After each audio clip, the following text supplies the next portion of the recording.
네, 안녕하세요. 이서연입니다. 자, 이번 시간에는요, 인물을 제시하는 방법에 대해서 학습을 할 건데요. 우리 고전소설하고 현대소설에서 인물을 제시하는 방법 시험에 많이 나오거든요.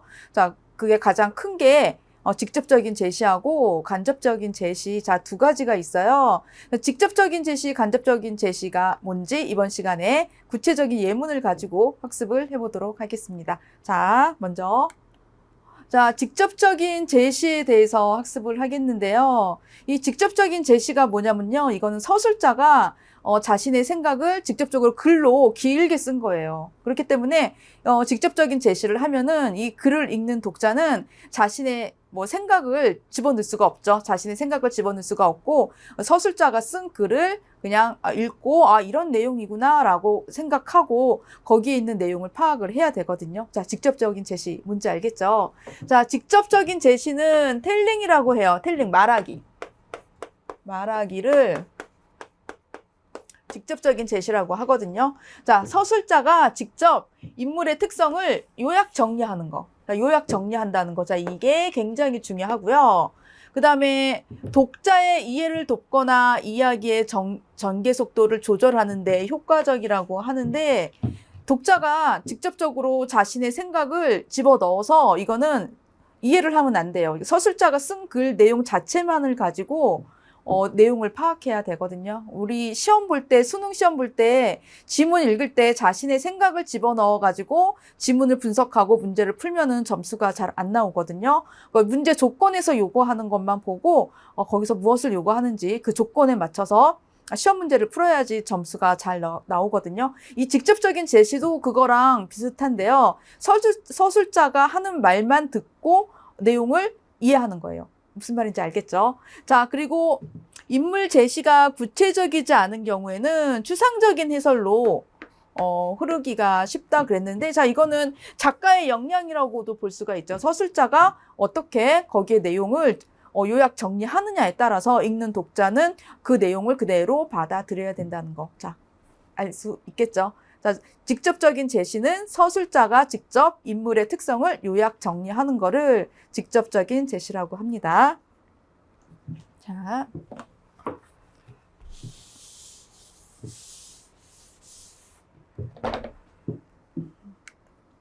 자, 그리고 인물의 직접적인 제시에 관한 수능 선택지가 있는데, 자, 수능에, 자, 이런 식으로 보기가 많이 나와요. 1번부터 5번까지. 자, 직접적인 제시와 관련된 보기가, 자, 이렇게 나오거든요.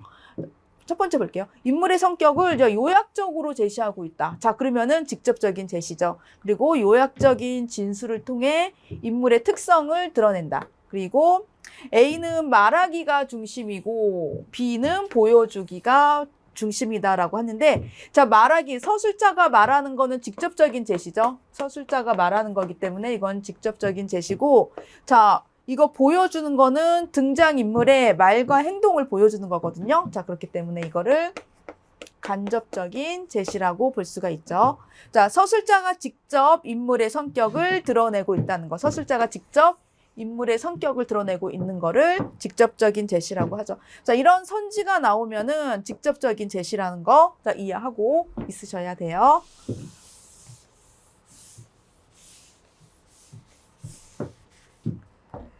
그다음에 자, 간접적인 제시에 대해서 학습을 할 건데요.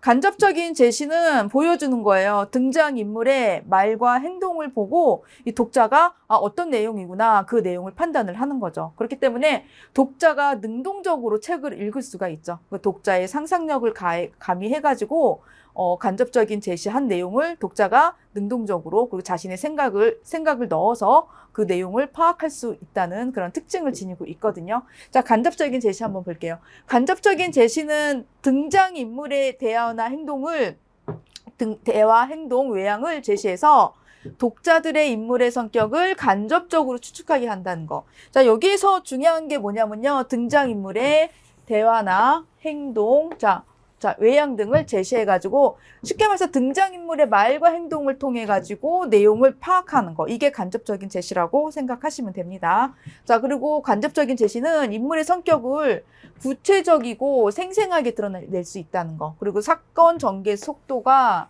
느리다라고 했는데 왜 느릴까요? 등장인물의 말과 행동을 통해서 그 내용을 이해해야 되기 때문에 독자가 자기가 능동적으로 어떻게 능동적으로 내용을 파악하고 그 글의 내용을 이해해야 되기 때문에 사건 전개 속도가 느리죠. 그리고 이거는 직접적인 제시는 서술자가 직접 내용을 요약 정리해가지고 자기의 생각을 가미해가지고 한 편의 글로 보여주는 거잖아요. 근데 이거는 독자의 능동적인 판단이 필요한 거기 때문에 능동적이고 주체적인 판단이 필요한 거기 때문에 사건 전개 속도가 느릴 수밖에 없습니다. 자, 그 다음에 인물의 간접적 제시에 관한 수능 선택지예요. 자, 간접적인 제시는 수능에서 어떤 식으로 선지로 나오는지 한번 볼게요.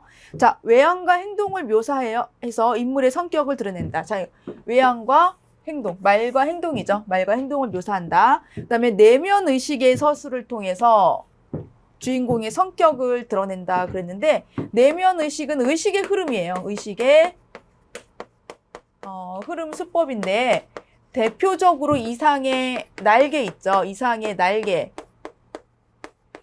자, 이 작품에 의식의 흐름 수법이 많이 나오거든요. 자, 이거와 내면 의식의 서술. 자, 이거는 간접적인 제시라는 거 이해하고 있으면 되고요. 그다음에 대화를 통해 인물의 성격을 간접적으로 제시한다. 대화죠. 핵심 키워드는 대화죠. 그리고 구체적인 행동을 통해서 인물의 성격을 보여주고 있다. 구체적인 행동을 통해서, 말과 행동을 통해서 인물의 성격을 보여주고 있다. 자, 간접적인 제시 뭔지 알겠죠? 이거는 독자가 능동적으로 등장인물의 말과 행동 등을 보고 내용을 파악하는 거라는 거, 그거를 꼭 이해하고 계시면은 수능에 어떤 문제가 나와도 문제를 푸는데 어렵지 않게 풀 수 있으실 것 같아요.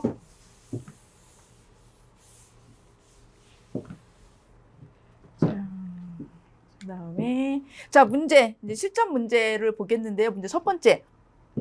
작자 미상의 장화 홍령전인데요.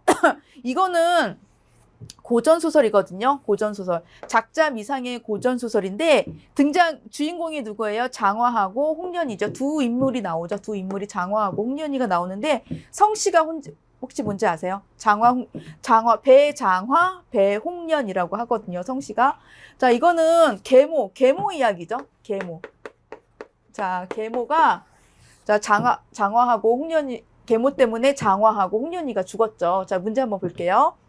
자, 허씨의 용모를 말하자면, 자, 허씨가 누구냐면은 계모예요. 계모. 여기 계모, 새로운 엄마. 친모가 돌아가셨죠. 아이를 낳고, 장화와 홍련을 낳고 친모가 돌아가시고, 이 아버지께서 계모를 받았는데 그 계모가 외모도 진짜 못생겼고 성격한지는 안 좋아요. 자, 그 내용을 이거 서술한 거거든요. 허씨의 용모를 말하자면 두 볼은 한자가 넘고, 눈은 퉁방울 같고, 코는 질병 같고, 자, 입은 메기 같고, 자, 쭉 이거 서술자가 자신의 허씨의 용모를 묘사한 거를 요약 정리하고 있죠. 요약하고 정리를 하고 있기 때문에 이거는 직접적 제시일까요? 간접적인 제시일까요? 이거는 그래서 직접적인 제시에 해당됩니다. 직접적인 제시. 등장인물 허씨의 용모를 서술자가 직접 요약하고 정리하고 있는 직접적인 제시에 해당되고, 자, 이거는 이 문제 1번은 독자의 상상력을 가미해서 읽으면 안 되죠. 독자의 상상력을 제한이 되죠. 왜냐하면은 서술자가 직접 자신의 생각을 이렇게 나열한 거예요. 계모의 외모를 이렇게 나열했죠. 자, 그렇기 때문에 자, 이거를 직접적인 제시라고 볼 수가 있죠.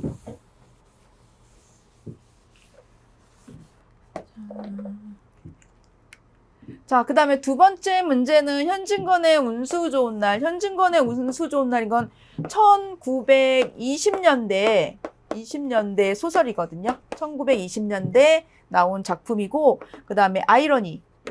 현진건의 운수 좋은 날은 진짜 아이러니 이 수법으로 쓴 가장 대표적인 작품이거든요. 자신의 생각과는 반대로 행동하는 거를 아이러니라고 하죠. 자, 문제 볼게요.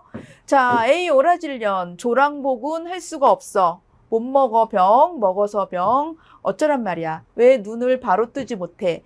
자, 김첨지는 알른이의 뺨을 한번 후려 갈겼다. 자, 이쪽 부분. 김첨지가 아픈 부인의 얼굴을 때렸어요. 근데 뽑던 눈은 조금 발라졌건만 이슬이 맺혔다. 부인이 울고 있는 장면이죠. 자, 부인이 죽었죠. 부인이 유복하게 살지도 못하고 굉장히 힘들게 살다가 배고파서 굶주림에 지쳐서 죽음을 맞이했는데, 그때 김첨지가 그런 아내에 대한 미안한 마음을 가지고 있지만 자신의 행동을 보면은 그와 반대로 행동하고 있어요.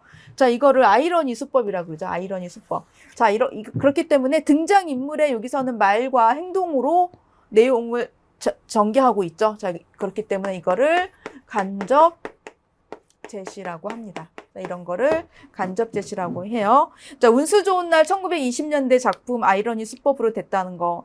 이거는 이 작품은 꼭 원문으로 읽어보시고요. 앞에 장화 홍련전도 원문으로 꼭 한번 읽어보시기 바랍니다.